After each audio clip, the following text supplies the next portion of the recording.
Bonjour à tous et bienvenue chez Star Wars en direct, la voix du fandom Star Wars depuis plus de 20 ans. Je suis Aude et ce soir je suis accompagnée de Frédéric. Bonsoir Fred. Salut Aude, salut à tous et à toutes. Nous sommes là pour le 4e épisode de notre émission spéciale Star Wars en direct en musique. Donc nous avons déjà eu 3 épisodes précédents dispo sur vos plateformes d'écoute et sur vos plateformes YouTube, etc. Aujourd'hui, l'épisode va très humblement s'intituler Les influences de John Williams, puisqu'on n'a pas trouvé de jeu de mots incroyable pour expliquer les influences de John Williams. Alors, Ouais. John Williams, c'est qui? C'est un des compositeurs, puisque maintenant il n'est plus seul, de la saga Star Wars, de nos films préférés, c'est pourquoi qu'on est là.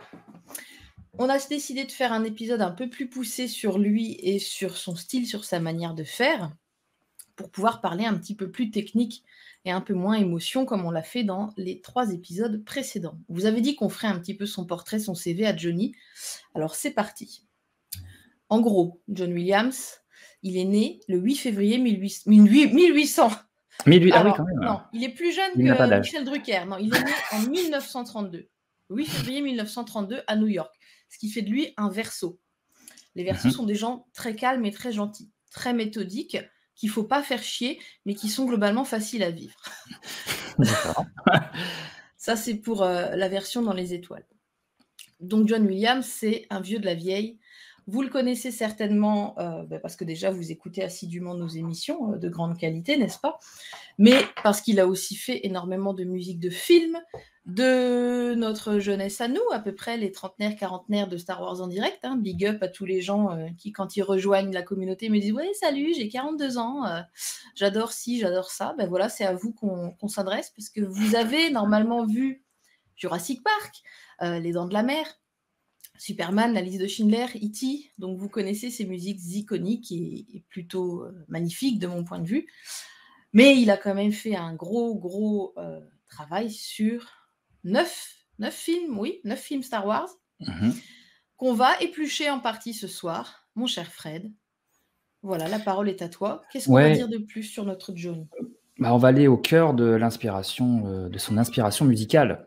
Ouais, c'est vrai que c'est un peu une émission peut-être plus attendue que les 3 premières qu'on a faites, en évoquant les compositeurs qui l'ont influencé. Voilà, ils sont nombreux, donc on va vous proposer un petit aller-retour entre, la fin du 19e siècle et puis le début du 20e et les œuvres principales de Williams écrites pour la saga, surtout d'ailleurs le premier épisode, quoi.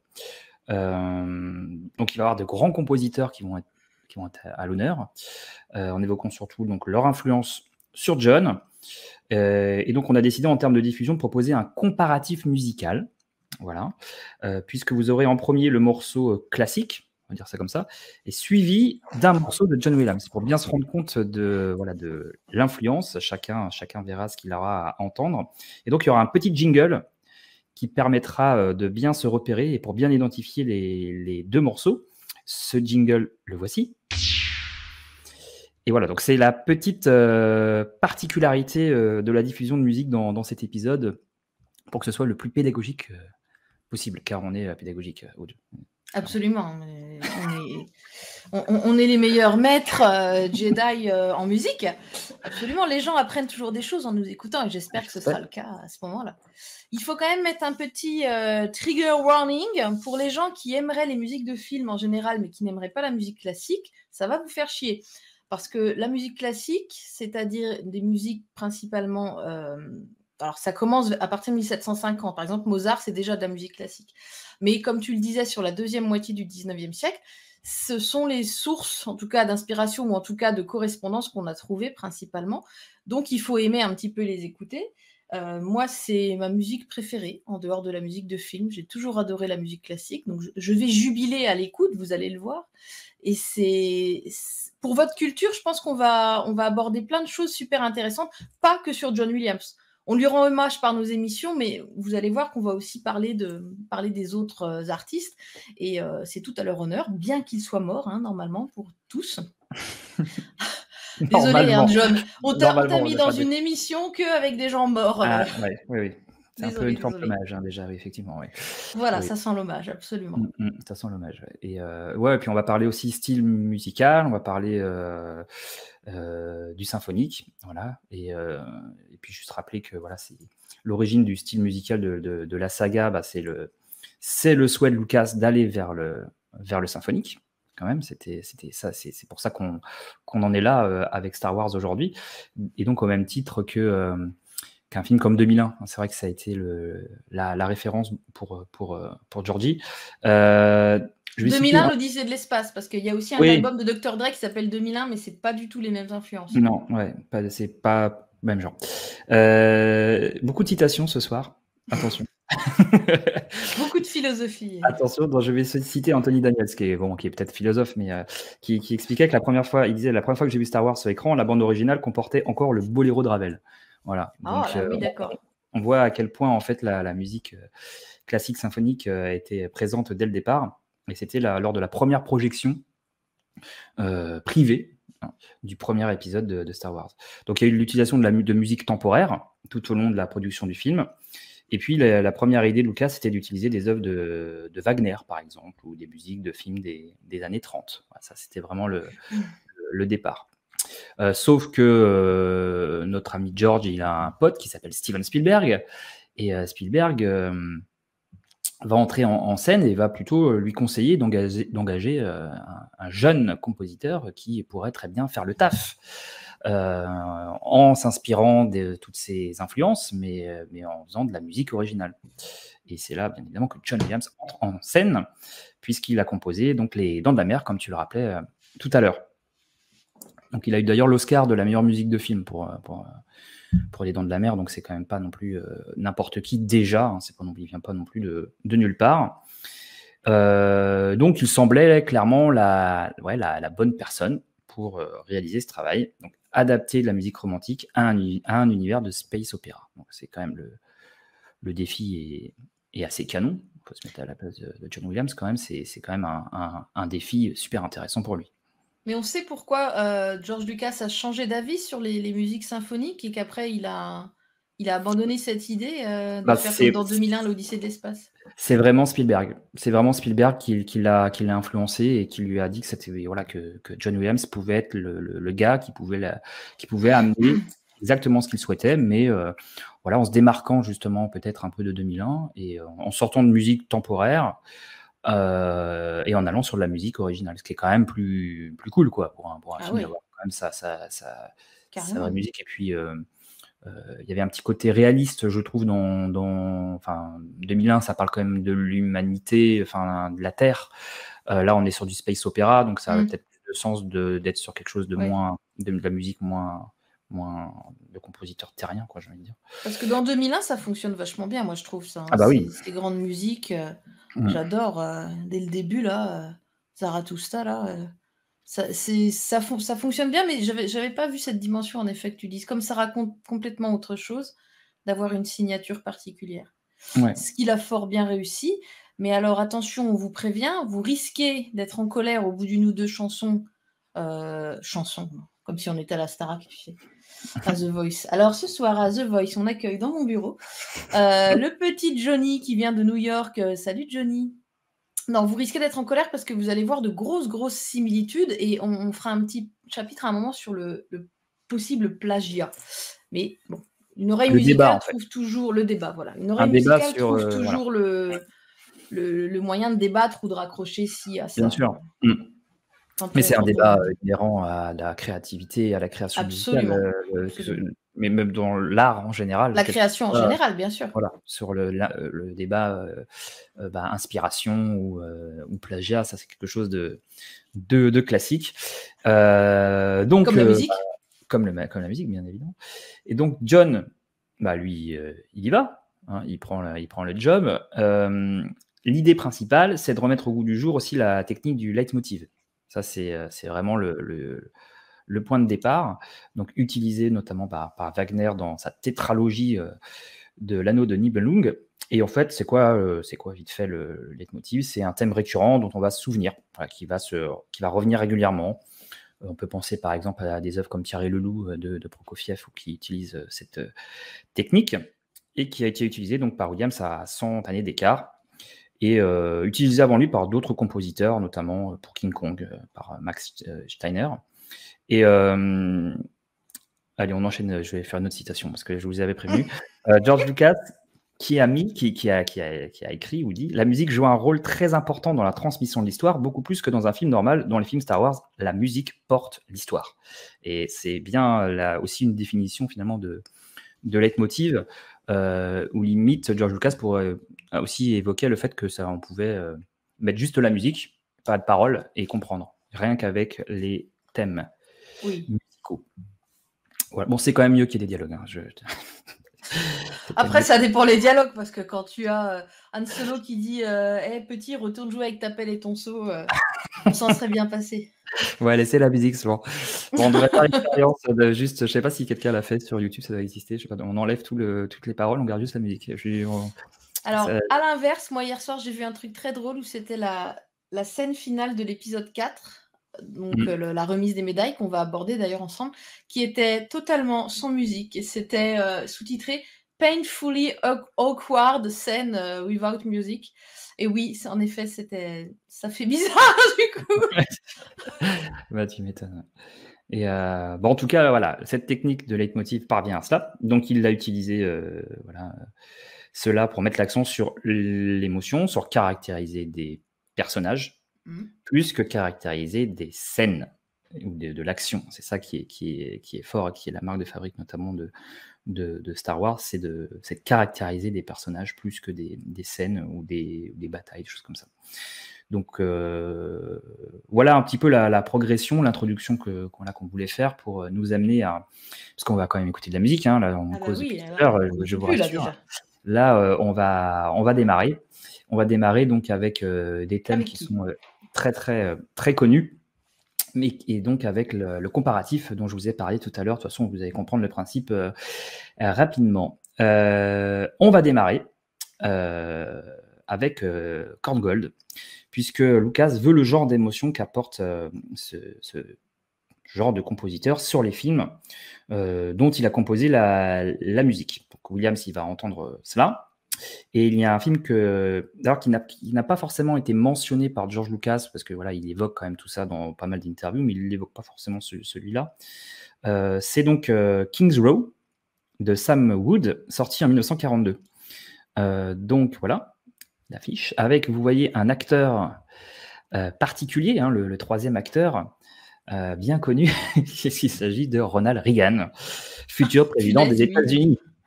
Voilà, donc il a joué dans ce film. Quand j'ai fait mes recherches, j'ai pas compris pourquoi il y avait Ronald Reagan. D'accord, donc c'est vrai, c'est vraiment ça. C'est vraiment, bah oui, on le sait, hein, c'était un ancien acteur.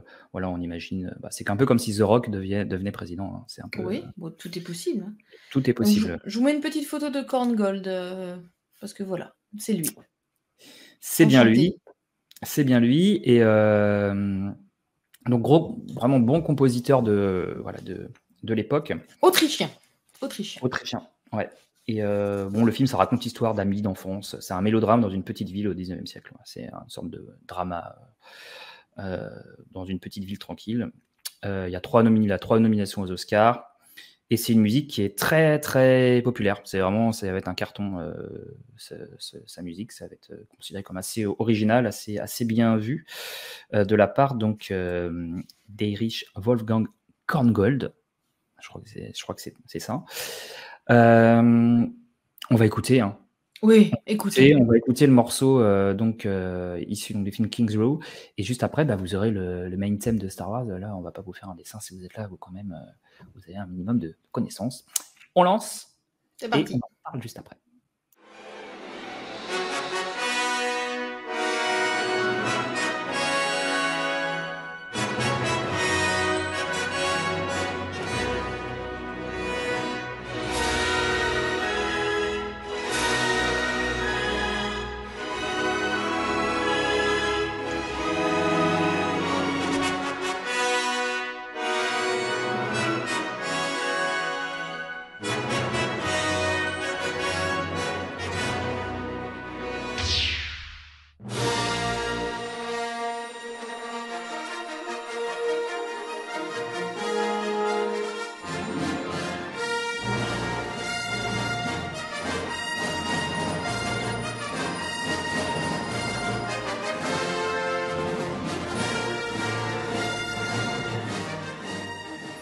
Il y a un petit air. Voilà, il y a quand même un petit air, un grand petit air. Voilà, tous les deux airs sont en si bémol majeur. Il y a quand même des cuivres hein, qui tabassent pas mal. Ouais. Hein, c'est assez épique. En fait, il y a 7 des 8 premiers tons qui sont complètement identiques. Ouais. Voilà.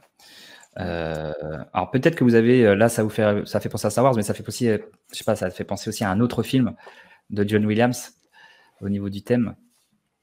Ça t'a pas fait penser à un autre Si, mais j'arrive pas à le ressortir là. J'ai pas. Faudrait limite réécouter aussi ce thème-là, est-ce qu'il serait aussi parlant, c'est celui de Superman. Ah oui, mais je connais très mal ça. Oui, absolument. Ouais. Oui. Sur le début, pour ceux qui connaissent bien ce thème, vous verrez aussi l'influence évidente. Donc il a aussi, Johnny, utilisé cette inspiration pour le thème de Superman, qui fait partie aussi de ces grands classiques. Voilà. Alors, je me permets de dire que sur donc, le compositeur de la plus ancienne musique, donc Korngold, il a développé une technique de composition personnelle où ses partitions faisaient il avait le but de faire des opéras sans chant, en fait. Où on a, comme tu disais, des leitmotifs très présents sans qu'il y ait besoin, justement, de paroles. Tu vas pouvoir identifier des moments juste avec l'influence de la musique. Et si je dis pas de bêtises, c'est aussi inspiré d'un thème de l'opéra pardon, Manon Lescaut de Giacomo Puccini, dont on va reparler aussi après. Juste après. En fait, l'inspiration est inspirée elle-même d'un autre truc d'inspiration très ancien. Ouais, exactement. Ouais, on en reparlera justement juste après là et maintenant. Et de l'inspiration, puisque le thème de l'émission c'est les inspirations de John Williams, c'est bien évidemment que aussi les compositeurs dont on parle se sont influencés entre eux et se sont inspirés les uns les autres. Et donc la boucle est vraiment plus complexe qu'on l'imagine. Voilà, ce n'est pas juste John Williams qui s'inspire, bien évidemment, c'est chacun des artistes dont on va parler ce soir. Et effectivement, tu parles de Puccini, qui est un compositeur italien, l'un des plus grands hein, quand même de fin du 19e, début du 20e, c'est quand même un grand compositeur. Et donc, le voilà avec sa... Et une très belle moustache. Ouais, franchement, c'est la grande classe. Je pense que ça a participé à son aura, ça, hein. C'est évident. Probablement. C'est probablement. Et donc, c'est Manon Lescaut Intermezzo, donc composé en 1892. Donc, opéra. Et premier grand succès, en fait, pour lui. Et c'est même de base inspiré d'une pièce du 18e, Manon Lescaut. Là, c'est un drame lyrique, mais c'est inspiré de ce qu'ils appellent un livret, donc c'est ce qui se raconte, en fait, les paroles, l'histoire, d'un livret du 18e siècle. Ouais, exactement. Et c'est Puccini qui avait inspiré Korngold, dont on a parlé juste avant. Voilà. Donc, super affiche là que tu nous as trouvé. Oui, ça donne la joie de vivre. Ouais, c'est drama. C'est un extrait, on va écouter de l'acte 3. Donc c'est 84 ans avant Star Wars. Là, il n'y aura pas de petit comparatif, de petits sabres, puisque, bon, clairement, il n'y a pas besoin. Vous allez reconnaître quand même, je pense, rapidement l'inspiration. On écoute ça.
Voilà, c'est net. C'est C'est tout très en net, douceur. c'est très, très, très en douceur et voilà, pas la peine de faire un comparatif. Vous aurez quand même reconnu quelques notes, bien célèbres pour les fans de Star Wars. C'est beau, hein, quand même. Ouais, c'est très beau. C'est très, très beau. Alors, Giacomo Antonio Domenico Puccini, j'avais envie de dire quelques-uns de ses prénoms parce qu'il en reste encore 3. Il avait une passion pour les romantiques comme Alfred de Musset, mais aussi Debussy et Ravel, et il dit avoir été profondément marqué par Wagner également. Et lui aussi, on en reparlera, je pense. Ou en tout cas, on en a déjà parlé un petit peu. Tu as dit tout à l'heure, hein, que George Lucas voulait des thèmes un petit peu wagnériens, il me semble. À un moment, tu as dit ça. Exactement. Donc, en fait, tout est interconnecté encore là-dedans. C'est comme tu disais, ils s'inspirent les uns les autres. Voilà, tu as Puccini qui dit qu'il aime de Musset, et qui lui-même aime Alfred de Musset, qui aime Debussy. Trop Mmh. d'assonance là dans cette émission. Ouais, et ouais, non, c'est vraiment un très, très beau morceau à écouter, voilà, c'est vrai qu'en fait, tous les morceaux dont on va parler, si vous êtes de toute façon fan des musiques de John Williams, vous allez vous y retrouver, hein, puisque ce sont les inspirations, donc ça j'espère que ça peut aussi vous inciter à aller les écouter, pourquoi pas? Ça fait Heu découvrir des trucs, hein. Et c'est voilà, c'est une forme de genèse d'un univers musical que l'on adore, donc c'est vrai que il y a un petit côté émouvant, hein, quand on écoute ce genre de choses, hein. C'est un peu la genèse, l'inspiration. Là, clairement, il y a des notes qui sont très, très, référencées, hein, voilà, qui font bien évidemment tout de suite penser à comment à l'OST de John, et effectivement, toujours un débat, plagiat, inspiration. Certains, disent effectivement que John a plagié, et puis d'autres, non, c'est plutôt de l'inspiration. Je trouve que ce n'est pas un débat légitime, ça a pas trop de sens. La plupart des morceaux que l'on écoute, de toute façon, pour la plupart étaient, des morceaux, heu, déjà utilisés par Lucas dans les musiques temporaires, donc c'est normal que John, lui, on lui dit de faire comme ça, enfin, on lui donne déjà des influences et des noms clairement cités, donc il fait son job, hein, il écoute les consignes et il applique, donc ça, c'est vrai qu'on peut pas forcément lui en vouloir. On lui a fait écouter du Holst, on lui a fait écouter du Stravinsky, du Ravel, voilà, donc il y a la ligne d'inspiration à respecter. Donc ça, c'était en gros dans le cahier des charges qu'il avait au départ. Donc ça, c'est vrai que On lui a clairement dit, on lui a clairement montré des choses de. ouais, ouais, Ah ouais. ouais. Il y a certains morceaux, notamment là, que l'on écoute, qui n'ont pas forcément été prononcés par George Lucas ou par ses proches, mais certains, quand même, oui, certains compositeurs ont été clairement identifiés. Donc lui, voilà, il est parti là-dessus. Faut pas oublier que dans la période classique, comme tu disais, les inspirations, les hommages, ça existait. Voilà, Debussy qui cite Wagner, Bach qui s'inspire de Vivaldi, il y a 1000 exemples. Donc ça fait partie de l'histoire de la musique. Donc autre raison pour laquelle je trouve que ça sert à rien de crier au plagiat, notamment pour ce type de composition. Et puis même dans la musique contemporaine, hein, on est même passé dans la musique contemporaine, on est passé de l'aspiration à mettre des samples. Par exemple, dans la musique électronique, voilà, Daft Punk, notamment, quand il sample des morceaux de groupes de funk pour créer de la house, tout le monde trouve ça cool, hein, mais finalement, on n'a pas forcément trop parlé de plagiat, alors qu'ils ont pris des boucles de morceaux célèbres de funk et qui en font de la musique house. Donc finalement, voilà, ça fait partie aussi de l'histoire de la musique. Et Stravinsky, l'un des compositeurs préférés de John Williams, a dit un jour, troisième citation, « Les petits artistes empruntent, les grands artistes volent ». Oh. Voilà, vous voyez un peu la différence entre les deux. C'est culotté, dis donc. Les culottés, hein. Ouais. Donc voilà, je voulais faire un petit point par rapport à ça, et pour aussi défendre John, qui parfois est un peu critiqué sur ses emprunts, soi-disant. Sondage dans les commentaires. Plagiat ou pas Ouais. plagiat? À vous de nous dire si vous trouvez que c'est un peu, voilà, si c'est trop ou si c'est de l'inspiration. Ce sera intéressant de vous lire. Voilà, je ferme la parenthèse. Très bien. Morceau suivant. Morceau Maestro. suivant, c'est donc la symphonie fantastique de Berlioz. Donc on va parler de Berlioz. Alors là, ça va être moins évident. C'est vraiment un passage de quelques notes, mais je trouvais intéressant d'en parler quand même parce que c'est un thème qui est très très très ancien, qui vient du Moyen Âge et en fait qui revient dans la musique populaire, dans les films euh, récents, dans les films des années 80. Dans l'histoire du cinéma, on le retrouve et voilà, je trouvais ça intéressant d'en parler. C'est un thème emblématique composé vers 1250 quand même, hein, par Thomas de Celano. C'est ce qu'on appelle le dies irae. Ah, c'est vieux ça, le dies irae. Très très vieux. Et, Alors, dies vas-y. irae, petit cours de latin pour les gens au fond qui sont à côté du radiateur qui n'écoutent pas. C'est utilisé des centaines de fois ça en musique, le dies irae. Ça veut dire jour de colère. Ça fait partie des requiem généralement, dont le plus beau de tous, le requiem en ré mineur de Mozart, où vous avez déjà tous entendu le dies irae. On en avait déjà parlé d'ailleurs dans quoi? Dans les chœurs, non? Dans l'émission sur les chœurs, je On a pense. dû l'évoquer, oui. On l'a évoqué, on l'a pas écouté, mais Non, on on n'a pas l'a on n'a pas évoqué écouté. sur les gros morceaux épiques avec des chœurs à la comment c'est l'autre morceau? Carmina Burana. Voilà. Voilà. Mais c'est vrai que forcément, c'est très ancien parce qu'à la base, ce sont des chants liturgiques. Exactement. Les requiem, les dies irae, les Mm. lacrimosa, confutatis, etc. Donc du coup, oui, là, tu dis 13e siècle, ça date. Ça date et voilà, c'est intéressant de voir aussi que voilà, ce sont des thèmes qui sont utilisés dans Star Wars, dans pas mal de sagas d'ailleurs, parce que type Le Seigneur des Anneaux, enfin clairement c'est pour tout ce qui est saga épique, ça s'y Oui. prête. Bah oui. Ça s'y prête carrément. C'est une mélodie qui est assez simple, qui évoque immédiatement le macabre, le violent, l'angoisse. C'est un peu une forme de mélodie, oui, un peu mélodie de la mort, quoi. C'est pas très gai, hein. Ambiance. Ambiance. Et ça s'est retrouvé dans plein de reprises au cours des siècles. Donc Berlioz qui l'a utilisé dans la Symphonie fantastique.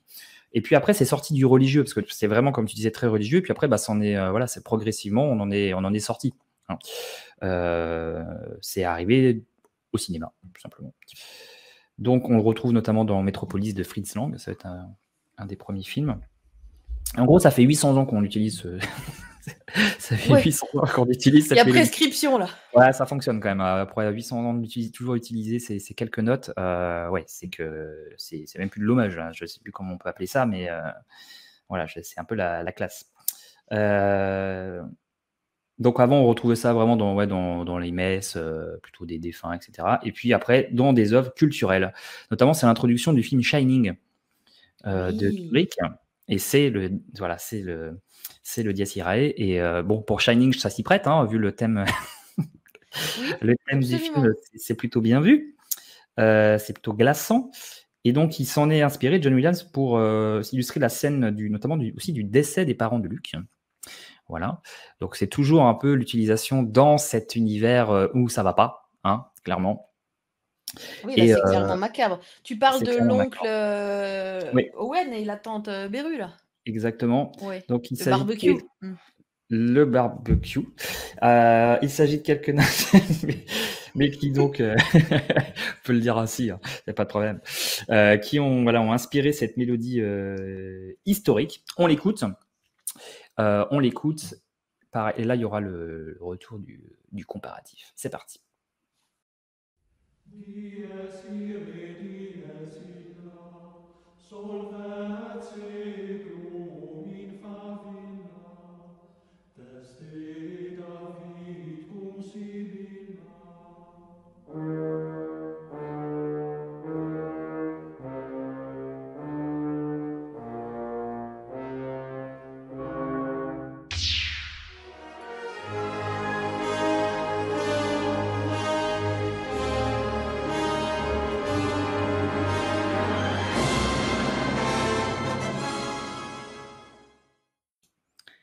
Voilà pour ce thème qu'on va retrouver, voilà, qui illustre le thème de la mort, hein. On retrouve dans d'autres œuvres, on le retrouve dans Le Roi Lion, on le retrouve dans Le Seigneur des Anneaux quand il y a les Nazgûl notamment. Donc c'est vraiment quelque chose Oui, qui, c'est vrai. ouais, voilà, que c'est un petit thème qui que l'on retrouvera probablement dans les 800 prochaines années. Il y aura Nous ne peut-être... serons pas là pour l'écouter ni le Non, commenter. non, mais il y aura probablement un nouveau Star Wars dans 800 ans, on ne sait pas. Alors moi j'avais noté aussi de mon côté que Bernard Herrmann, qui est aussi un compositeur de musique de film, il a également utilisé ce mouvement pour un film en 76 qui s'appelle Obsession de Brian De Palma. Ouais. Et c'est vrai que en faisant les recherches, j'ai aussi lu ce que tu as dit tout à l'heure sur le Shining. Et rien qu'en le lisant, oui, j'ai visualisé dans mes oreilles, je me suis dit, ah oui, c'est pesant ce truc-là dans Shining. Ah En ouais. effet, c'est ça. Je reconnais, même sans l'avoir écouté, ce mouvement. Ouais, c'est C'est lourd. le plan d'hélicoptère qui suit la voiture pour arriver à l'hôtel. Et ça dure ouais, quelques minutes là. Et oui, rien que là, ça met dans l'ambiance.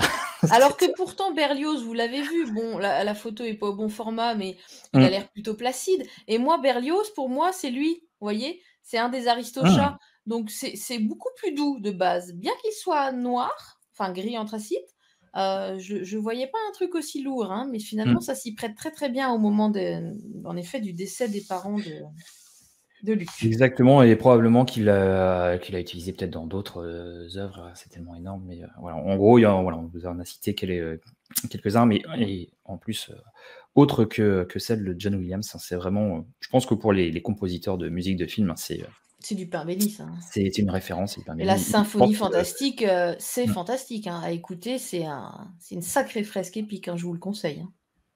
Exactement, on vous invite à l'écouter donc de Berlioz. Et donc voilà pour ce petit extrait.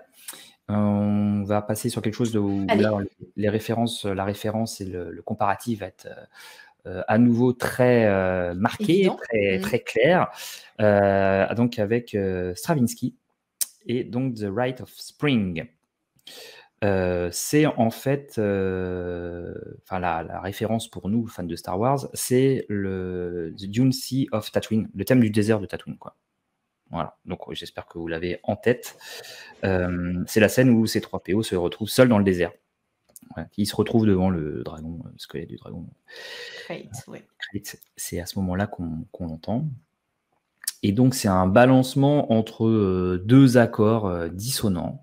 Voilà, très caractéristique, très inspiré donc de ce passage donc du Sacre du printemps. Voilà. Ça faisait partie, tu vois, des musiques temporaires utilisées par Lucas. Ah ouais, bah c'est. Voilà. Il l'avait mis en fait sur Tatooine, il l'avait mis. Donc en gros, Johnny, il a vu ça, il a fait bon, on va faire un truc un peu dans le même style. Ça hein, s'y prête, ça s'y prête. Puisque le patron le dit. Patron a bien aimé, ouais. Mm. Le Sacre du printemps, c'est fort spécial comme musique classique. C'est donc Stravinsky, il faut que je recherche, mais je crois qu'il est russe. Ça a fait un peu un scandale quand c'est sorti son œuvre, parce que c'est vraiment des dissonances et ça ne correspond en rien à ce que ça annonce, quoi. Le Sacre du printemps, tu dis: «Ouh là là, ça va être un super truc», et en fait pas du tout. C'est à écouter, c'en est violent, surtout si tu as déjà vu Fantasia de Disney, qui date des années 50. Moi, j'aimais beaucoup ce dessin animé. J'ai été bercée au Disney, je l'ai déjà dit dans ma dernière intervention. Et en cassette vidéo, je l'avais, le Fantasia, et c'est aussi ce qui fait que j'ai beaucoup aimé très jeune les musiques classiques. Mais alors, tu passais de la 9e symphonie de Beethoven avec des centaures, mais des belles petites centaures femelles avec des fleurs dans les cheveux, à des très jolis poissons qui dansaient sur du Tchaïkovski.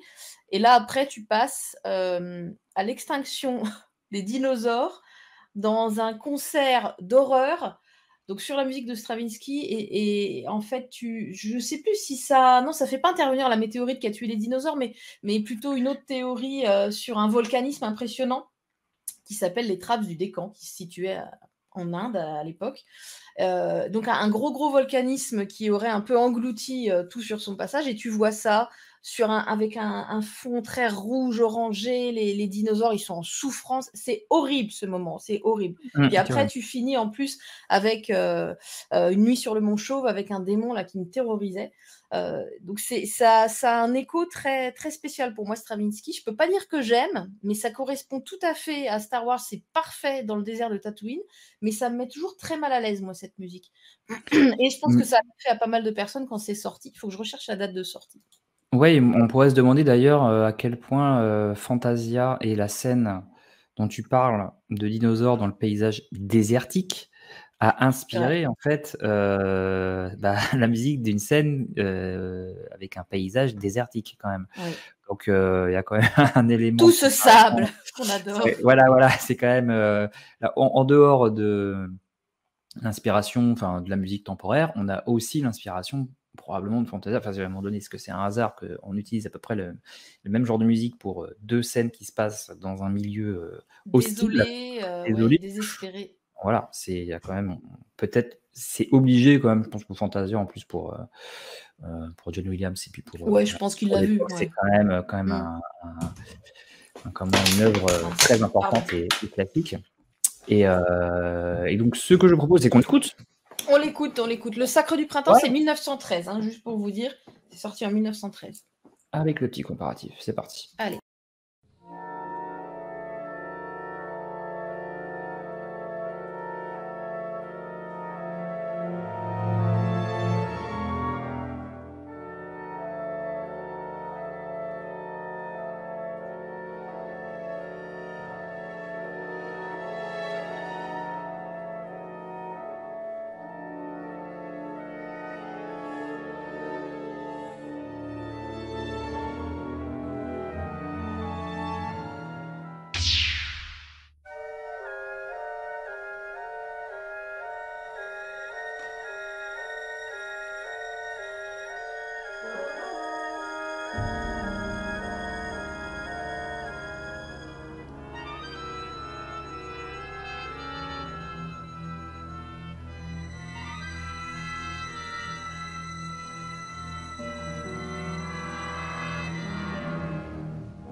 Voilà, pour ces deux accords dissonants et très caractéristiques, qui sont en comparaison, c'est toujours assez impressionnant, assez intéressant à écouter.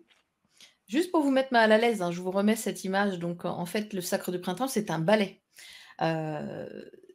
Et on n'a pas du tout l'impression, hein, quand on lit comme ça, mais en fait, le Sacre du Printemps, c'est alors attends, l'histoire, nanana, je vais te le lire. Alors voilà, c'est le grand rite sacral païen. Les sages assis en cercle observant la danse à la mort d'une jeune fille qu'ils sacrifient pour le dieu du printemps. Donc, une ambiance un peu particulière. Qui est quand même un peu moins lourde à ce moment avec C3PO et R2D2. Mais bon, on sent qu'on attaque la saga sur un truc désertique et qui manque d'espoir. Hein. On vient de voir Vador et compagnie, mais ça pue quand même moins du cul que le Sacre du Printemps.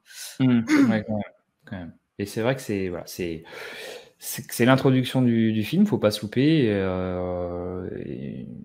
Après, Tatooine a été illustré par beaucoup de musiques différentes et celle-là quand même elle reste marquée, quoi. C'est iconique, ouais. Ouais, c'est un peu la musique du désert de Tatooine, même si bien évidemment on l'a revu après des milliers de fois. Mais en tout cas, voilà, inspiration aussi évidente. Hein, là, absolument. Pas grand-chose à dire par rapport à ça. Voilà pour ce thème. On va passer à notre 5e extrait et on va parler planète, un autre genre, les planètes par Gustav Holst, qui également a inspiré grandement notre ami John, notamment dans le morceau sur la bataille de Yavin. Donc on peut citer la première arrivée aussi dans Dark Vador dans Un Nouvel Espoir. Il y a une sorte d'ostinato, vous allez entendre rythmique, donc à base de cordes et de timbales au début, qui est basé sur le même motif que le morceau donc qui s'appelle Mars. Donc ce qui est intéressant d'ailleurs, c'est qu'on est dans un univers spatial sur cette inspiration. Donc le morceau Mars de Gustav Holst, issu de la suite orchestrale Les Planètes, qui a Alors, été entre 1914 et 1917, à peu près au niveau du... ouais, juste avant la Première Guerre mondiale. Alors, ça s'appelle les planètes parce qu'en effet, chaque morceau correspond à une planète que tu peux également associer aux dieux du panthéon romain. Parce que chez les Grecs, c'est pas le nom des planètes, mais chez les Romains, vous avez Mars, Vénus, Jupiter, etc. Juste pour souligner que Mars, c'est le dieu de la guerre et qu'on va du coup écouter ce thème-là, qui est un thème là clairement associé à Dark Vador, ou en tout cas à l'Empire, si je ne m'abuse, après ce qu'on Exactement. entend dans ton petit Exactement. collage que tu fais après. Hein. Ouais, et oui, et en fait, c'est un mouvement par planète du système solaire, en fait. Oui, Voilà, voilà. c'est pour être encore plus précis, mais donc c'est intéressant, c'est un peu, voilà, c'est pas les saisons de Vivaldi, mais c'est les planètes de Holst. C'est une bonne hyper idée. intéressant, du coup, comme analogie en plus pour nous. Ouais, clairement. Alors, est-ce que le côté planète, système solaire, espace a aussi inspiré John Williams? Pourquoi pas? En tout cas, clairement, ça s'y prête. Et c'est vraiment Mars, hein, voilà, qui a inspiré notre ami John sur le morceau que l'on va écouter. Là, c'est pareil, on va bien écouter la comparaison, l'ostinato, qui est évident. Et on en reparle juste après.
Voilà, l'ostinato, le motif répété plusieurs fois jusqu'à épuisement, très marqué. C'était en effet très très marqué également dans l'analogie. Hein. C'est incroyable. Ouais, donc de manière vraiment obstinée. Donc juste après, Williams, il change les harmonies derrière, comme on l'a entendu un petit peu sur la fin, mais c'est vrai qu'on retrouve vraiment ces sonorités qui commencent un peu aussi à faire un petit peu militaire. Enfin voilà, et puis sur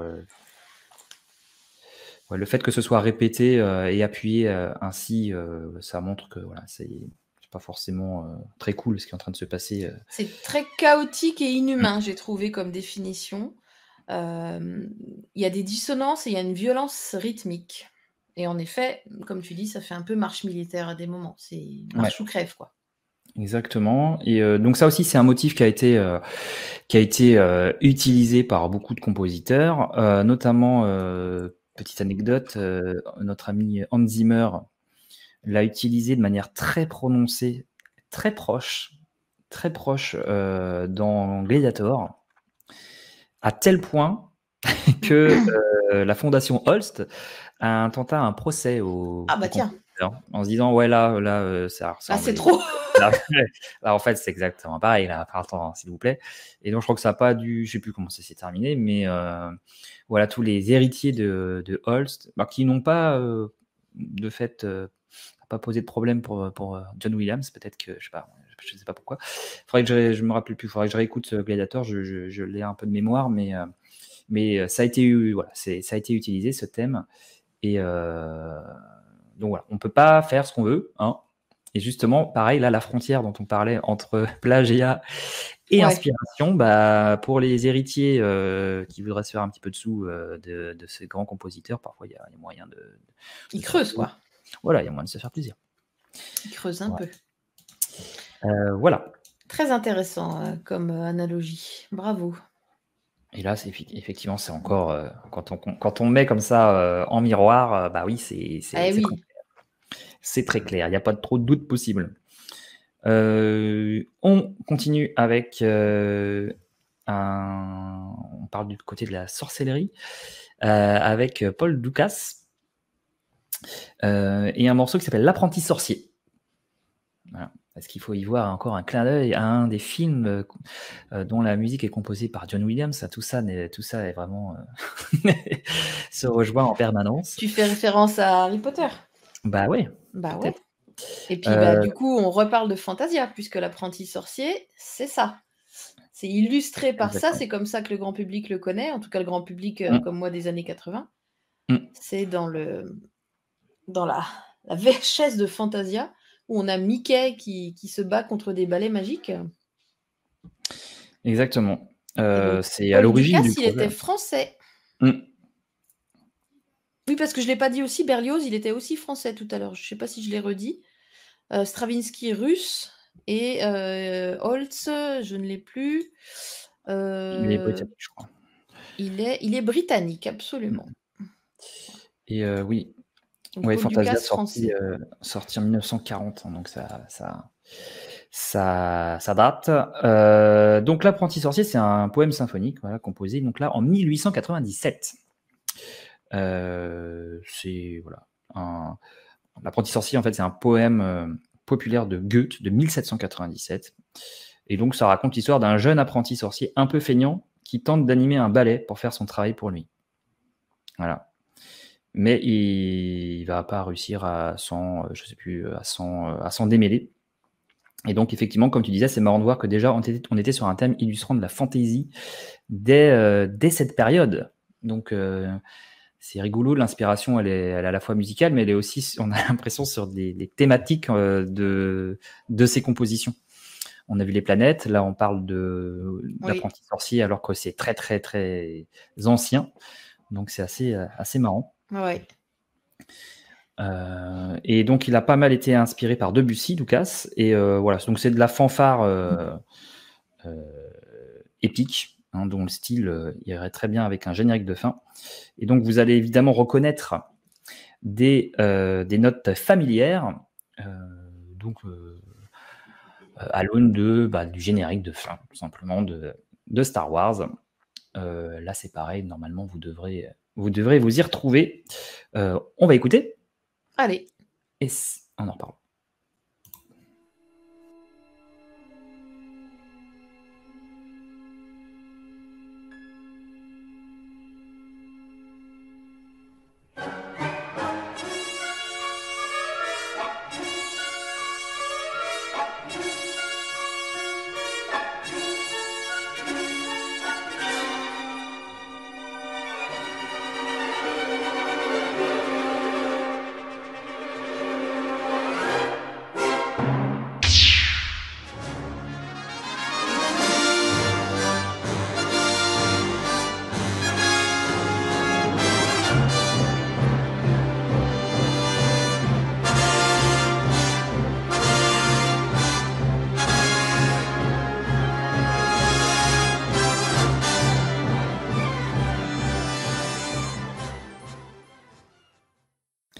Voilà pour ces quelques notes.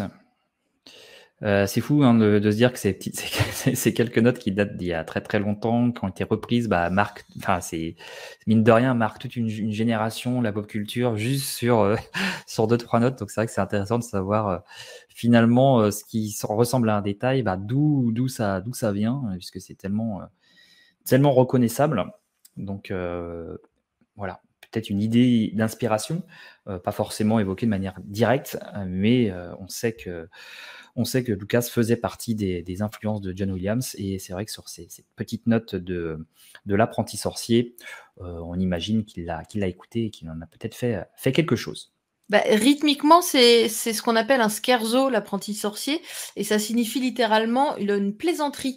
Ça apparaît au XVIIe siècle dans la musique italienne, et c'est plutôt des pièces de divertissement très rapides en fait, et ça devient des œuvres indépendantes directement chez Chopin, notamment chez Brahms ou encore Stravinsky, encore lui.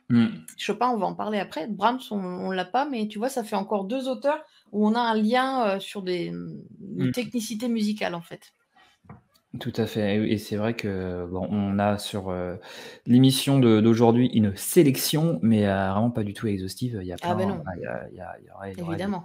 de quoi tenir, très, très longtemps avec, d'autres artistes voilà, en chinant un petit peu. Il y a pas mal de choses à redire. Donc là, on est sur une sélection, non exhaustive et Doukas en fait voilà, partie clairement, ça fait partie des figures importantes quand on parle des influences de John Williams. Il y a quand même souvent ces petites notes et ce thème qui revient. Voilà. Aude, tu m'avais un jour envoyé un message en me disant: tiens, tu trouves pas que ça ressemble au thème de Qui-Gon, ce morceau de Felix Mendelssohn? Est-ce que tu te rappelles de ce moment important dans ta vie? Mais bien Tu m'as sûr. parlé de ça. Oui, je m'en rappelle. Je lui en avais aussi parlé à Mathieu, avec qui on avait prévu aussi un jour de faire une émission, et je lui avais dit dès le départ, mais tu trouves pas que c'est une évidence ce truc? Et il y a des morceaux comme ça de musique classique que je connais par cœur, alors notamment celui qu'on va écouter de Mendelssohn, c'est pour l'avoir entendu dans la BO des Visiteurs en 1993, BO que j'adore, film que j'adore aussi. Et cette musique, enfin, c'est ce type de violon, ce grattage de cordes de violon bien particulier. Quand j'ai écouté à part un jour le thème de Qui-Gon, ça m'est paru comme une évidence. Et tu vas nous les apposer correctement, et le public en folie va pouvoir s'en rendre compte. Bah, j'espère qu'il va s'en rendre compte. En tout cas, on va le passer. C'était ma trouvaille, ça. C'était, ouais, en tout cas, il y a le comparatif et évidemment qu'il y a, il y a un lien quand même qui est très fort. Un petit peu sur le thème, mais aussi globalement sur le style musical, voilà, sur la vibe, le tempo aussi musical. On écoute cette trouvaille. Let's go.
J'adore les deux musiques là, j'adore.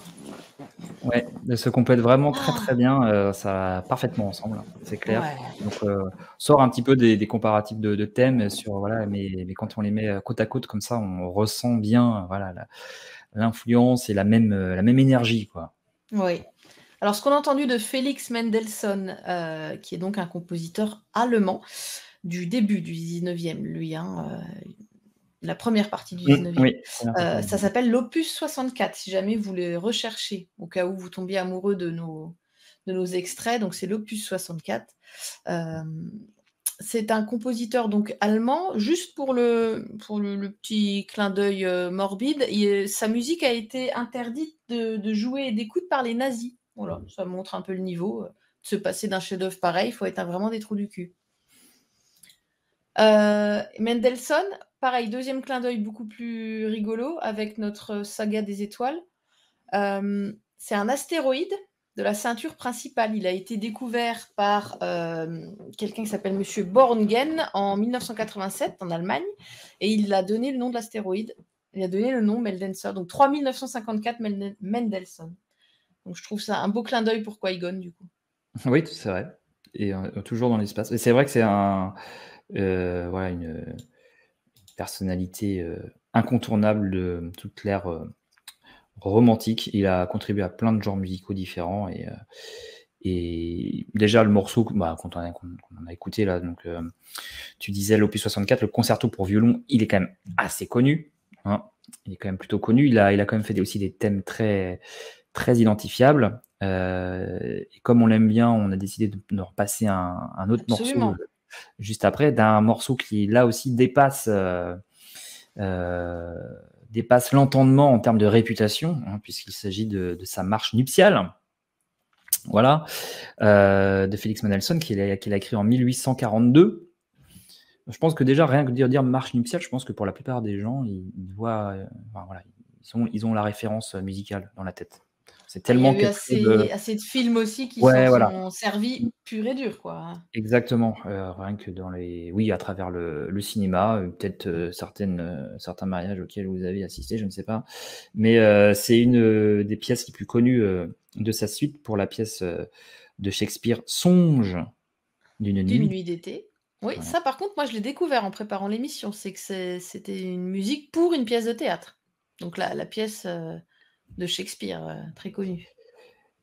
Et du coup, c'est Tim, du coup, pour nos amis québécois, c'est généralement joué sur un orgue d'église. Oui. Hein, clairement, quand on entend ce morceau, on imagine le décorum qui va avec et l'orgue. Ça a été utilisé par Korngold. Hein. Voilà, donc ça l'a rendu aussi populaire. Et donc, il y a une similitude avec le morceau de Throne Room, donc la conclusion de l'épisode 4, la remise des médailles. Voilà, en chocolat. En chocolat, sauf pour Chewie. Sauf pour Chewie. Il a eu un gros ballotin Jeff de Bruges à part. Assez à part, voilà. Donc, on va pas revenir sur cet affront. Hein, voilà. Mais effectivement, c'est une inspiration directe, hein, clairement, de cette marche nuptiale. On est un peu dans le même délire. C'est cérémonial, c'est voilà. C'est le même décorum. Voilà, ça plante un décor. Il y a du monde qui écoute, il y a du monde qui est ému. Alors ému, c'est peut-être un mot un peu justement pas assez fort pour la fin de l'épisode 4, mais les gens sont dignes. Voilà, ils sont dans de la dignité. Il y a eu des morts, il y a eu une guerre, il y a eu une bataille, il y a eu l'explosion de l'étoile de la mort. Donc il y a quand même une je trouve pas le mot, mais une gravité. Oui, voilà, une gravité, que ce soit pour un mariage. Notamment, je tiens à souligner que la marche nuptiale, elle a été jouée au mariage de la fille de la reine Victoria, donc la reine des Britanniques. Elle a eu de nombreux enfants, mais une de ses filles s'est mariée avec le fils du Kaiser de Prusse. Et du coup, voilà, on imagine toutes les têtes couronnées, les milliers de kilomètres de tissus, de bijoux et tout, et ce type de musique un petit peu lourde pour un mariage pas si intime que ça. Bon, ben voilà, Chewie, c'est pareil, il était trop intimidé par la marche nuptiale, il s'est dit, c'est trop pour moi, quoi. Et ouais, donc on va l'écouter. Allez. Et puis on en reparle.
La marche nuptiale, ça me fait toujours penser au film 4 mariages et un enterrement que Ah ouais. j'adorais regarder quand j'étais petite. J'adorais.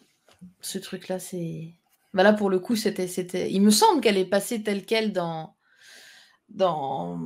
au moins dans un des premiers mariages qu'on voit et où Probablement, ouais. on a une actrice dedans, enfin un personnage qui s'appelle Scarlett et elle parle à l'excellente actrice et magnifique qui s'appelle Christine Scott Thomas, si je dis pas de conneries. Et il y a Scarlett qui voit passer la mariée et elle dit « Oh là là, elle est superbe !» Et là, il y a Christine Scott Thomas qui lui dit « Scarlett, ma chérie, tu es aveugle, elle a l'air d'une immonde meringue. » Et à chaque fois que j'entends cette marche nuptiale, ça me fera toujours penser à ça. Parce que c'est vrai que c'est tellement guindé, c'est tellement classique dans un mariage qu'on imagine bien un truc un peu classique, un peu froufrou. Mais ce qui Ouais. n'était pas le cas pour la princesse Leia de l'épisode 4, puisqu'elle a une très belle tenue que j'ai portée moi-même à QC. Donc je ne peux pas lui jeter la J'ai cru voir pierre ça. d'être une meringue. Donc non, c'est très beau. C'est quand même plus... Il y a une note plus grave dans celle de la musique Oui. trône machin là. Oui, oui, oui. Bah, les deux commencent avec des trompettes. Alors, dans la salle du trône, on utilise également des corps, mais c'est vraiment l'introduction. C'est Oui, intéressant. Je sais pas si vous avez bien fait gaffe, vous le réécouterez. Mais l'introduction un peu en solo de cuivre, c'est pareil. Après, ça se différencie. En tout cas, c'est vrai que si vous souhaitez vous marier et que vous êtes fan de Star Wars, on ne compte plus ceux qui ont utilisé c'est vrai, ils ont le fait ça. morceau pour leur cérémonie. Oh, Ah, ouais, ouais. j'en rêverais. Bah oui, la musique, c'est comme elle fait référence un peu au mariage, on peut imaginer. Alors, effectivement, il y a un côté un peu plus, oui, cérémonial, je sais pas s'il faut dire militaire, je sais pas trop. Ben, Il y a pas, il y a- ça marche si tu te maries avec, par exemple, un Saint-Syrien ou un militaire. Et fan de Star Wars. Du oui. coup, faut qu'il y ait les deux, tu vois. Ouais. Moi, j'ai vu un mariage où la musique, c'était la musique de Cantina Men. C'était plus fun. Ah, C'était oui, assez rigolo. en effet. C'était assez fun. Il y avait Mais les oui, musiciens déguisés en byte, là, qui jouaient de la non, il n'y avait clarinette. pas de musicien, ouais. Non, c'était juste une enceinte. Voilà. Mais ça a fait l'affaire. C'était marrant. Ah oui, En tout grosse cas, pour ceux ambiance, qui là. avaient la ref, parce que bien évidemment qu'il y en avait Oui, plein dans la famille, notamment des personnes d'un certain âge, voilà, qui n'ont je pas comprenais forcément pas. compris le Non, sens de ce morceau. c'est parce qu'il aime le jazz. Voilà, Ah, le jizz. le Euh, jazz. Référence, hein. Voilà, Toi-même, public, tu sais, à notre premier épisode. exactement. Donc voilà, ça peut être un sujet, sujet pour toi, Aude, pourquoi pas pour un thème pour une question sur le Discord. Quel thème de Star Wars pour votre mariage? Évidemment. Oh, excellente question. Je vais la noter tout de suite parce qu'après, je m'en souviens plus. Pourquoi pas? Ou alors peut-être que certains ont utilisé parmi nos auditeurs des musiques de Star Wars pendant leur Oui, mariage. pendant, pas forcément pendant la cérémonie un Ouais, peu ouais, voilà. Ouais. religieuse ou à la Voilà. mairie, mais à un Qu'on moment, fait oui, il pourrait. qu'on fait des chorégraphies, je ne sais pas, des Ouais. musiques de Star Bon, Wars. je Ouais. pose la question, je pose la question. Ouais, globalement, je pense que quand même, parmi nos auditeurs, sûrement, certains ont utilisé de la musique Star Wars pendant leur cérémonie, leur mariage. Ça doit exister. Ça doit exister, je note, je note. Ça doit Hein, exister. il y a trop de gens qui mettent du Coldplay à leur mariage, donc il faut un peu rétablir Ah. l'équilibre. Hein. Ah ouais. Ah non, moi je peux pas, moi, ça. Oh non, ça c'est un autre débat. Bon, alors, ce qui est bien, c'est que là, on a parlé de la marche Nuptial, nuptiale. Donc voilà, on est dans un événement positif, normalement. plutôt. Ouais. Et là, le gars plombe. Voilà, moi, je suis le gars qui plombe. Moi, je suis là pour plomber, en fait, l'émission. Moi, je suis là pour vous chialer, c'est pas compliqué. Parce qu'on va passer à une autre marche, la marche impériale, et qui fait référence à une autre marche célèbre qui est la marche funèbre de Chopin. Voilà, donc la marche impériale qui est une reprise de la marche funèbre en sol mineur avec un tempo plus rapide. Le morceau, c'est Sonate pour piano numéro 2, c'est le vrai nom de ce qu'on appelle la marche funèbre. La marche funèbre, ouais. C'est vrai qu'on dit marche funèbre. Là, c'est pareil, c'est comme marche nuptiale, marche funèbre, on voit à peu près. Hein, oui. généralement. Donc là, il y a un côté, voilà, il y a le souhait de John Williams d'apporter encore davantage une tonalité sombre. Alors, on a dit que le Chopin, là, Déjà donc, noir quand même. oui, c'était déjà pas mal. Donc, on avait dit que, oui, on a dit que Chopin avait composé cette marche en hommage à l'insurrection de Varsovie, mais le musicien n'a jamais confirmé cette hypothèse. En tout cas, on va écouter cette musique puissante, guerrière, assez agressive, clairement, et on en repart.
Voilà, en plus rapide, en sol mineur, mais on est sur une inspiration claire de cette marche. Donc une marche, utilisée habituellement en musique pour accompagner le déplacement, comme on le disait, de défilés militaires, en fait. Et là, bah oui, ça s'y prête clairement sur cette mesure-là à 4 temps. C'est puissant, c'est sombre, et ça fonctionne à plein régime. Absolument. Alors pour donner à Chopin les mêmes attributs que j'ai donnés aux autres compositeurs, il était franco-polonais. Voilà. Oui. C'est pour ça qu'il a fréquenté un temps l'écrivaine George Sand également en France. Petit moment culture. D'ailleurs, je n'ai pas une citation de George Sand, c'est dommage là dans ta sous-récitation. Ouais, ma sollicitation, j'ai tout donné au début. J'en ai plus. Ça y est, t'en as plus? Ouais. Mais Chopin, qui me semble, je crois qu'il est enterré au cimetière du Père-Lachaise à Paris, il me semble.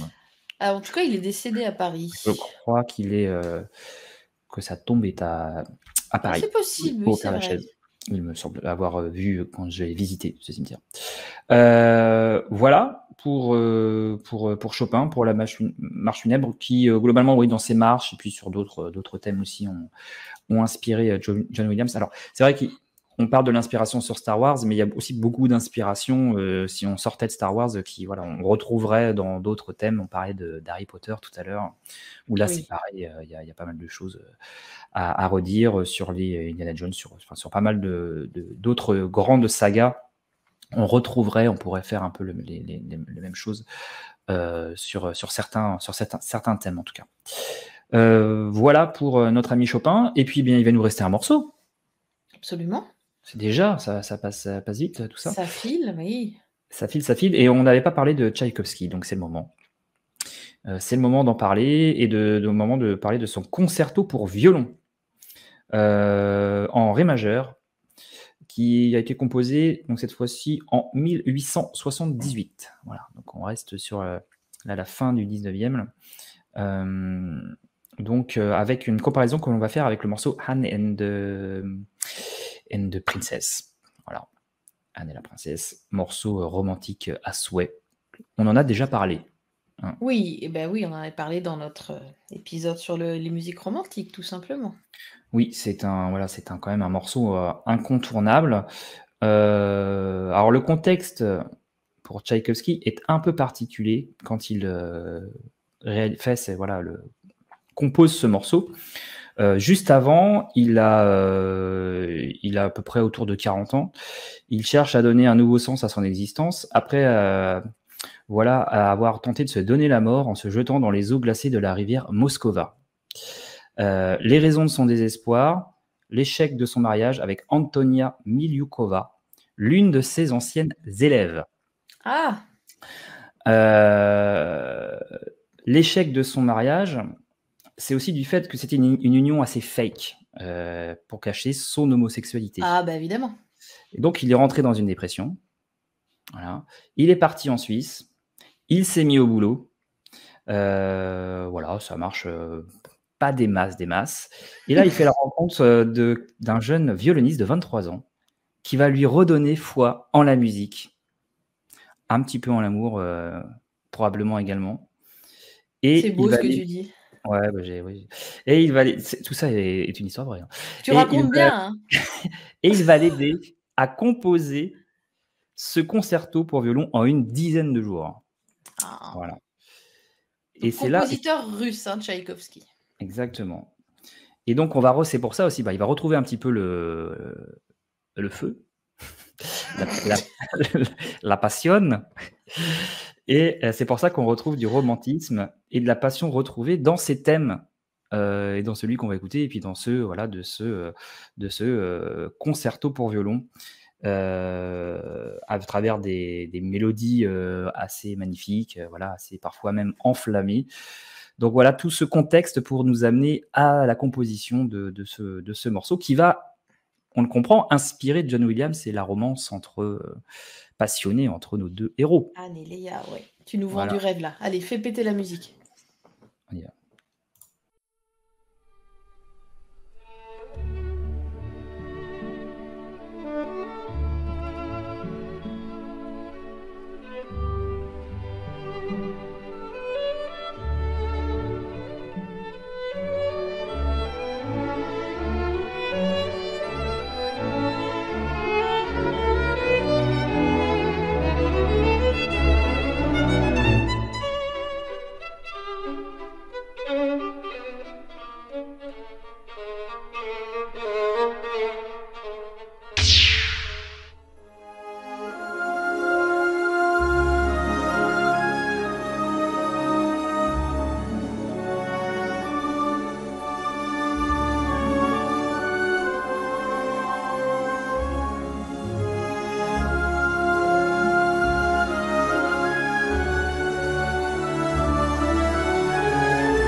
C'est si beau.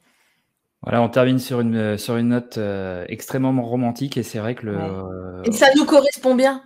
Ça nous correspond parfaitement, clairement. Voilà, je crois que c'est clair. On n'allait quand même pas terminer par la marche funèbre, faut pas déconner. Ah non, quand même pas. Merci pour l'ordre. Et voilà, c'est vrai que je vous invite vraiment à écouter ce concerto de Tchaïkovski là, si vous aimez le thème de Anne et Léa. Vous avez pu remarquer à quel point on était proches, à quel point on est dans cette même énergie romantique et puissante. Donc vraiment, là encore, une belle inspiration. Ah ouais. Le violon, donc dans le morceau de Tchaïkovski, c'est interprété avec tellement d'émotion.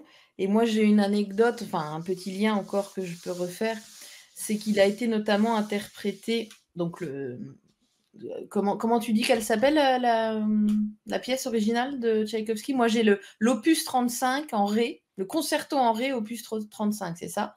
Exactement, le concerto pour violon en ré majeur, opus 35. Ouais. Donc, interprété notamment par Itzhak Perlman.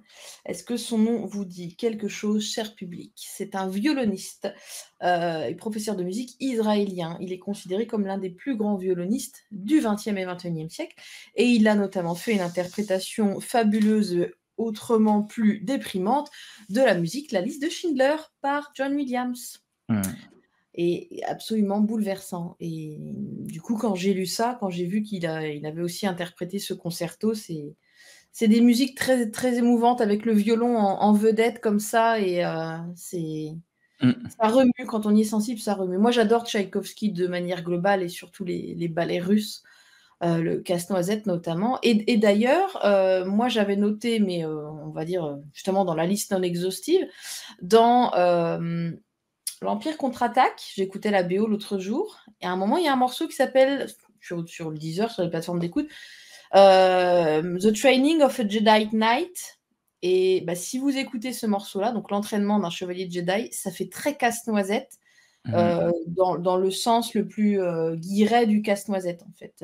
J'ai pas noté particulièrement en quel moment, mais je me suis fait la réflexion et je m'étais dit que j'allais vous le dire. Tchaïkovski, ça déchire. Et Tchaïkovski, pour faire écho tout à l'heure à Mendelssohn, c'était ça Attends, qui avait un astéroïde à son nom? J'ai déjà oublié ce que j'ai dit tout à l'heure. Qui avait son astéroïde? Oui, c'était Mendelssohn. Eh bien, nous avons aussi l'astéroïde 2266 Tchaïkovski, qui est aussi un astéroïde de la ceinture principale d'astéroïdes. Mais c'est aussi un cratère de la planète Mercure. Ils sont marrants d'être allés donner des noms de compositeurs comme ça dans l'espace. Ça, c'est beau, hein. J'ai perdu Fred. J'ai perdu la connexion. C'est pas grave. Hop. C'est bon, je suis de retour. J'ai eu ce qu'on appelle une plantade. Tu as eu un blanc. Une plantade d'ordinateur. Mon intervention sur l'astéroïde Tchaïkovski qui t'a bouleversé, j'imagine. J'ai éteint mon ordinateur. Je l'ai fermé. Ouais, tu t'es dit, je vais aller regarder dans les étoiles si je le vois. C'est bon, je suis de retour. Petit plantage. Bon, en tout cas, je clôture Tchaïkovski là-dessus. Je ne sais pas si toi, tu as d'autres choses à dire sur lui. Non, mais effectivement, non, je voulais juste revenir sur la liste non exhaustive, et c'est sûr que régulièrement, quand on écoute soit la musique classique que l'on aime ou la BO de Star Wars, que toi et moi ou d'autres écoutons régulièrement, des fois on a des petites révélations comme ça. Oui, c'est pas très long, c'est pas forcément très long parfois, hein. C'est juste des tout petits moments de maximum 10 secondes, mais on se dit, ça. Attends, ça me rappelle quoi? Puis après tu fais l'analogie et... Mais c'est bon, c'est rigolo, parce que je pense que c'est infini oui, au final. C'est un petit jeu. Et on pourrait, il y a aussi d'autres choses. On a parlé de Carmina Burana, qui a inspiré Duel of the Fates, comme on l'a déjà dit. Il y a d'autres thèmes comme ça. Mais on en a déjà parlé. Mais sur ces 10 artistes, 10 thèmes, en tout cas, on vous encourage à aller les découvrir sur vos plateformes de streaming, et d'aller peut-être plus loin que l'écoute de musique de film, parce que c'est vrai moi je sais que je connais beaucoup de personnes qui adorent, qui dans la musique écoutent de la musique de film, mais qui vont pas véritablement vers la musique du fin du 19e ou début du 20e, alors qu'en fait ils s'y retrouveraient complètement. Oui, et c'est presque frustrant ou dommage de se limiter au BO, donc on vous encourage à aller voir aussi ce qui a inspiré tous vos compositeurs préférés. Absolument. Alors moi, j'avais une autre petite occurrence que j'ai remarquée il n'y a pas longtemps. Ça correspond tout à fait dans l'ère des musiciens classiques. C'est Camille Saint-Saëns, donc, qui était un musicien français du 19e siècle aussi, hein, même début du 20e. Dans la BO de La Menace Fantôme, il y a un morceau qui s'appelle He's the Chosen One, et il y a un petit moment qui me fait penser au très connu Carnaval des animaux de Camille Saint-Saëns, qui est à base de petites clochettes. C'est très très connu, vous le connaissez forcément.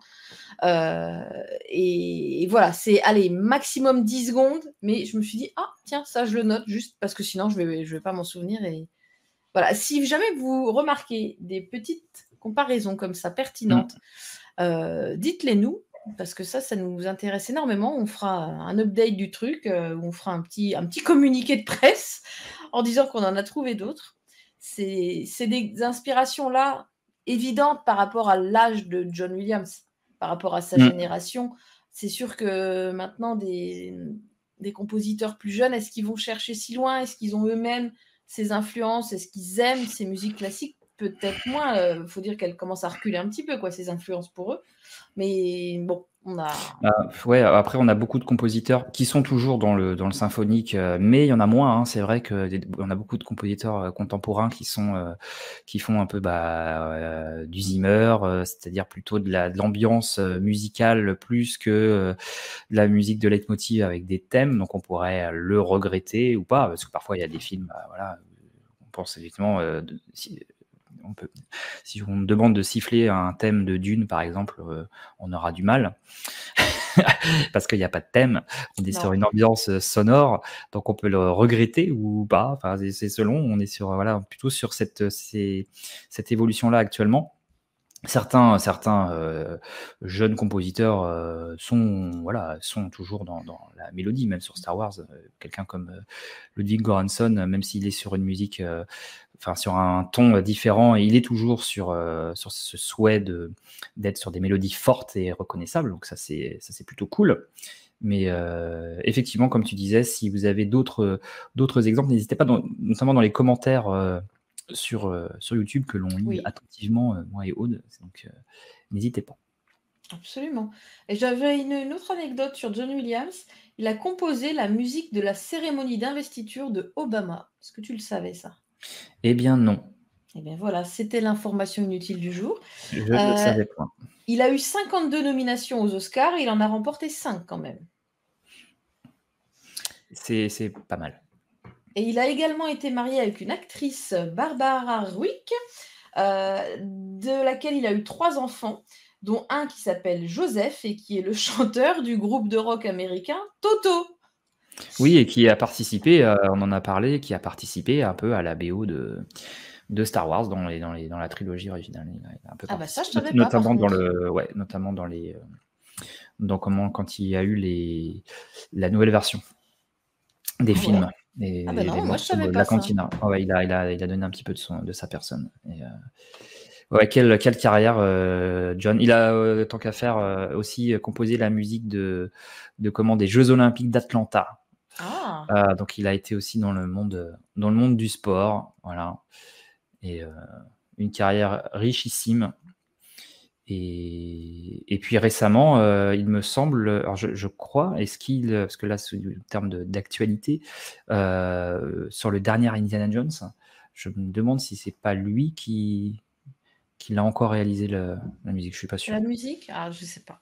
De l'Indiana Jones qui sort fin mars. J'ai un petit doute, j'avoue. Fin mars? Ouais, fin mars, bien sûr. Fin juin. Voilà, sachant qu'on est en mai.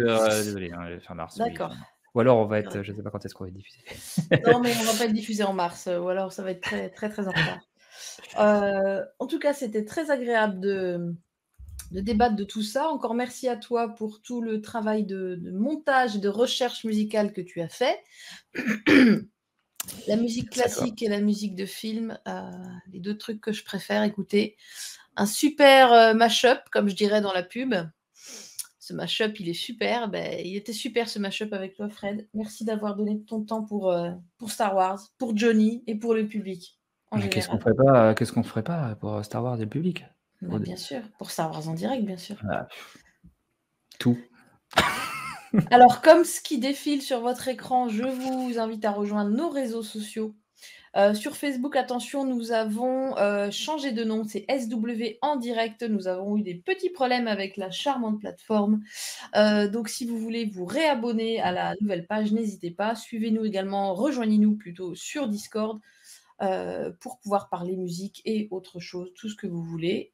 On y est assez présent. Et puis, on vous remercie évidemment de nous avoir écoutés. On espère que vous avez passé un bon moment musical dans vos oreilles, que vous avez appris des choses, mais je pense sincèrement que vous avez envie d'écouter de la musique classique. N'hésitez pas à nous redemander le nom des morceaux si besoin. On vous les mettra en commentaire. Et puis, que la force soit avec vous, que la force musicale soit avec vous. N'est-ce pas, Fred ? Effectivement, salut à tous et à toutes. À bientôt pour un nouvel épisode. Ah oui, absolument. On va vous trouver un thème aux petits oignons. Ouais, on va réfléchir. Allez, bye à tous. Merci beaucoup. Ciao. Star Wars en direct remercie ses partenaires Mint Inbox, Planète Star Wars, Star Wars Universe, le groupe Star Wars Geeks Québec, la boutique Kaya et la convention Génération Star Wars et Science-Fiction.